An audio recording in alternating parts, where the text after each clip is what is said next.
Salut les amis, j'espère que vous allez bien. De mon côté, tout se passe plutôt bien. Les amis, on va parler de l'actualité du football ainsi que de la Coupe du Monde des clubs. Il y a pas mal de choses à dire, mais avant tout, on va commencer par le plus beau des clubs, le Barça.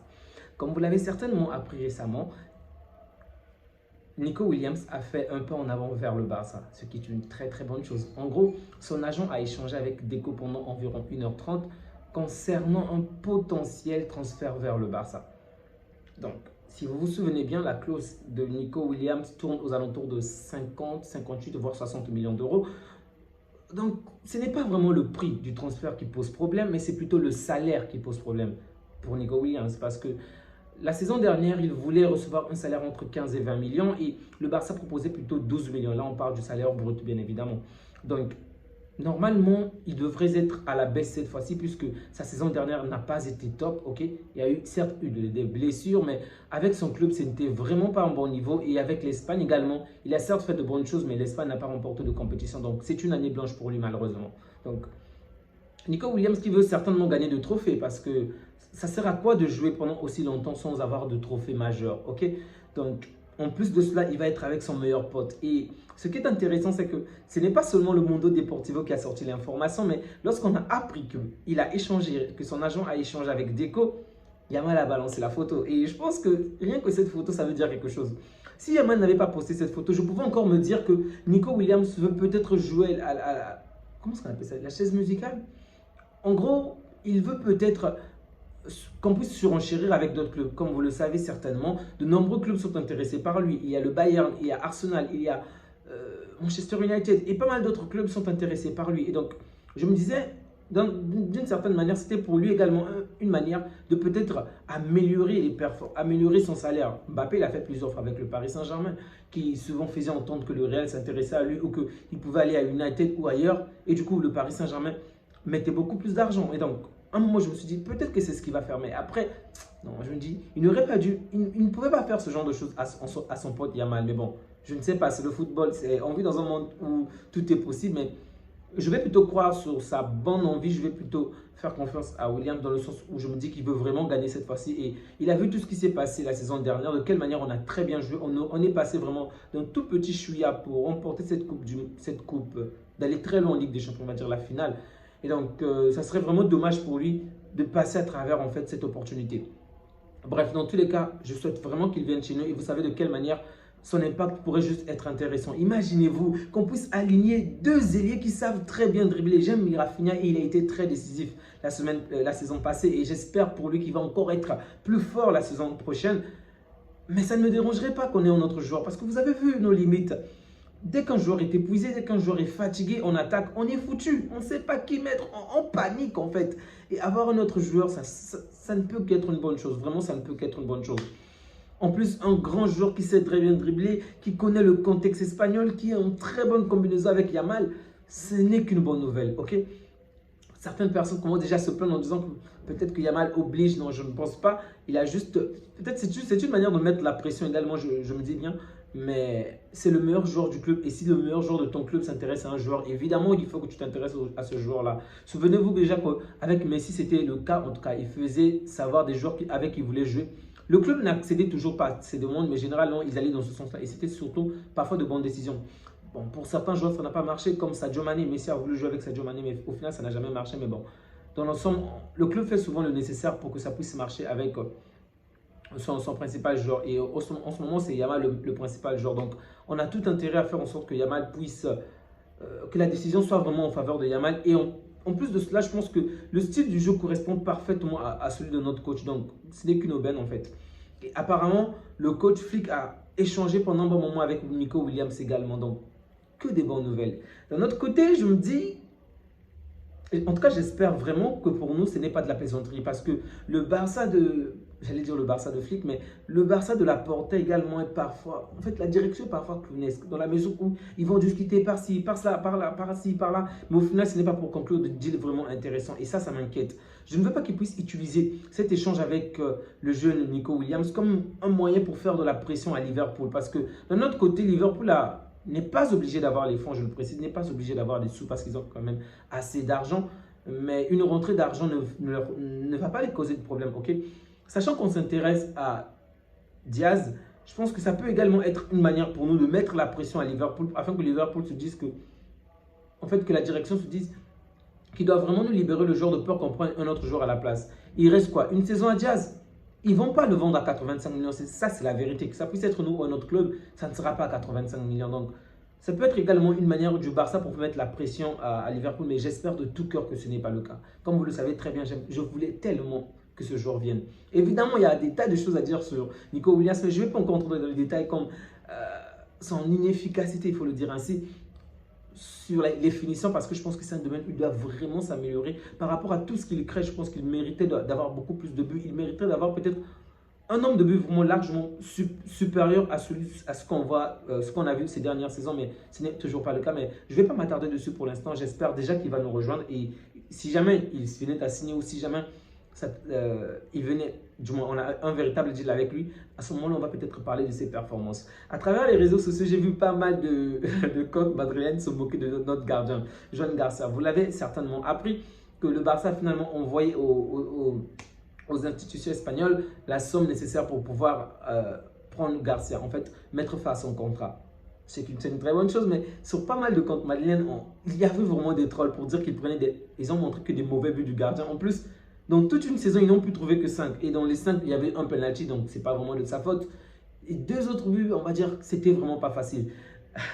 Je me suis mis après à lire les commentaires, et c'était très intéressant parce que certains Barcelonais retorquaient en disant que, mais montrez le match où, en fait, l'Espagnol de Barça avait battu le Real 1-0 et il avait réalisé énormément d'arrêts.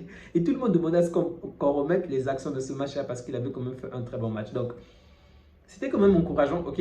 Ils vont peut-être le troller pour dire que lui, on a mis beaucoup de buts. Regardez, même les petites équipes l'ont fait du mal. Mais malgré qu'il a joué dans une petite équipe, il a réussi à vous battre et vous n'avez rien pu faire face à lui. Donc, et si dans toute une saison, vous ne trouvez que 5 buts à reprocher à ce gardien, c'est que c'est un bon gardien. Mais toutefois, je précise, tu peux être un très bon gardien dans un club, mais pas forcément être très bon chez nous, ok. Donc, c'était vraiment intelligent de la part du Barça qu'on puisse peut-être laisser Chesney.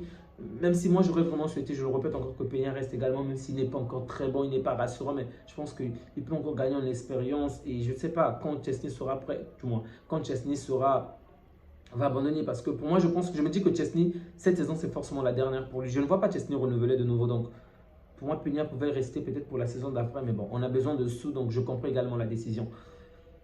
Bon, on va fermer ce sujet. On va maintenant parler de l'Inter Miami. Comme vous êtes certainement au courant, Messi va jouer aujourd'hui aux alentours de minuit pour nous qui sommes au Sénégal, à 2h pour ceux qui sont en France. Donc, je ne vais pas vous mentir, je soutiens de tout cœur l'Inter Miami parce qu'il y a le GOAT bien évidemment. Mais on ne va pas non plus être aveugle. L'Inter Miami est une équipe catastrophique, donc je ne vois pas l'Inter Miami aller loin ou remporter la compétition. Sans oublier qu'ils sont dans un pool plutôt dangereux.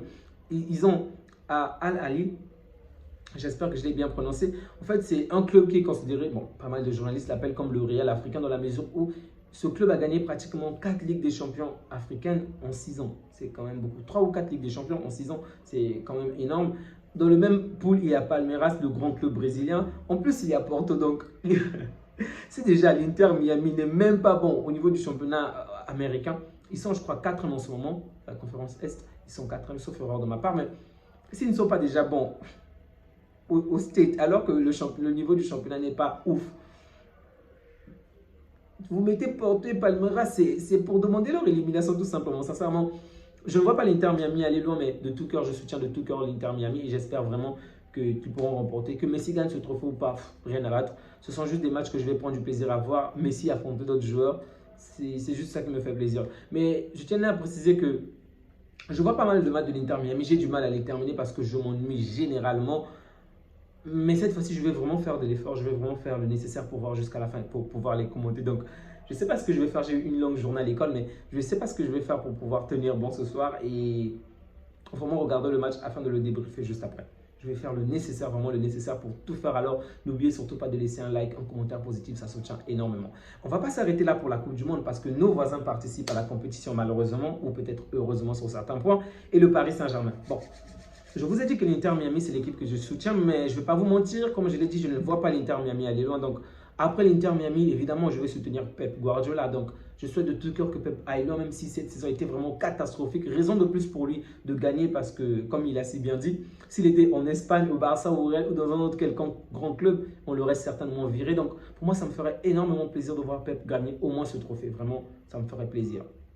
Et ça serait une certaine manière de faire la publicité du Barça également. Bref, Luis Enrique, je ne le soutiendrai pas évidemment parce que, comme vous le savez très bien, son joueur fait partie des ballons d'or, des potentiels ballons d'or. Là, je parle bien évidemment de Dembélé. Donc, je ne vais vraiment pas soutenir le Paris Saint-Germain. Alors là, je vous dis, alors là, pas du tout, pas du tout. J'ai beau aimer ce club, j'ai beau aimer, j'ai le suis depuis un moment, mais je ne soutiens pas le Paris parce que si Dembélé va loin en finale ou si jamais il le remporte, ça veut dire qu'il est fort probable que de nombreux journalistes qui sont jusqu'à présent peut-être hésiteux sur certains points, ils vont facilement l'accorder ces points-là en fait. Donc, du coup, je ne soutiens pas le Paris Saint-Germain. Alors là, pas du tout. Bref, vous l'avez certainement compris, je vais souhaiter de tout cœur l'élimination du Paris Saint-Germain le plus tôt possible, vraiment le plus tôt possible. Ce qui n'est pas le cas du Real Madrid. Oui, j'ai beau être un grand fan du Barça, mais vraiment, je souhaite que le Real aille le plus loin possible dans cette compétition.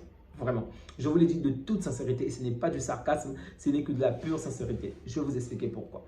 En fait, cette compétition va se jouer, je crois, pendant tout le mois de juin et même peut-être potentiellement même après pour des équipes qui vont même se qualifier pour des demi-finales et quarts de finale. Demi et je crois la finale. Donc, si jamais le Real fait un long parcours, ça sera très bénéfique pour nous, dans la mesure où de nombreux joueurs vont être épuisés. Je ne souhaite pas qu'ils se blessent parce que ce n'est pas réjouissant de voir une personne avoir une douleur ou un malheur, mais si le Real peut mettre toutes ses cartes en main, s'épuiser, se donner à fond, et qu'en plus, à des échéances plus importantes, à des moments vraiment où les supporters de Madrid vont se dire c'est fini, on va gagner. Et là, même un petit club, même le plus petit des clubs, les Chicots, ça sera une très bonne chose mentalement. Ça va les tuer mentalement. Et là, on va les récupérer à la petite cuillère la saison prochaine. Les donner des petits 5, les petits 6. Vraiment, ça sera intéressant. Donc, déjà pour eux, des joueurs n'ont pas eu énormément de temps de repos. Et en plus de cela, donc ils vont être épuisés mentalement, épuisés physiquement. Donc, on a tout intérêt, en tout cas je le souhaite de tout cœur, que le Real aille loin, pas en finale, pas en demi-finale, parce que je connais les gars de Madrid, je connais les gars d'un Chiringuito, ils sont des fous, même en demi-finale, ils vont crier partout Mbappé Ballon d'Or. Non, pas du tout, j'ai beau aimer Mbappé, ce n'est pas ce que je souhaite en tout cas. Donc, qu'ils aillent loin, genre quart, mais pas, on les élimine. Vraiment qu'on les élimine d'une de ces manières qu'ils vont être par terre, éclatés au sol. Bref les amis, comme vous l'avez compris, j'ai de merveilleux plans pour le Real. Donc que le Real aille le loin possible, s'épuise et ensuite on va les récupérer au début de la saison pour bien les chicoter. Donc on a de très bonnes nouvelles du côté du Barça, mais on va rester patient en attendant que tout soit officialisé parce que tant que ce ne sont que des rumeurs, tant qu'il n'y a rien de signé, tout est encore possible. Les amis, merci encore de soutenir cette chaîne. Merci encore à vous qui continuez à regarder la vidéo jusqu'à la fin. Ça fait énormément plaisir. Je ne vous le dis pas assez, mais merci, merci, merci. Si cette chaîne aujourd'hui, si je continue encore à faire des vidéos, c'est également grâce à vos soutiens, votre soutien. Donc, merci à vous. N'oubliez surtout pas de laisser un like, ça fait toujours plaisir. Ça donne toujours envie de faire d'autres vidéos. Et prenez soin de vous ainsi que des vôtres et que Dieu vous garde. On se dit à bientôt les amis. Ciao.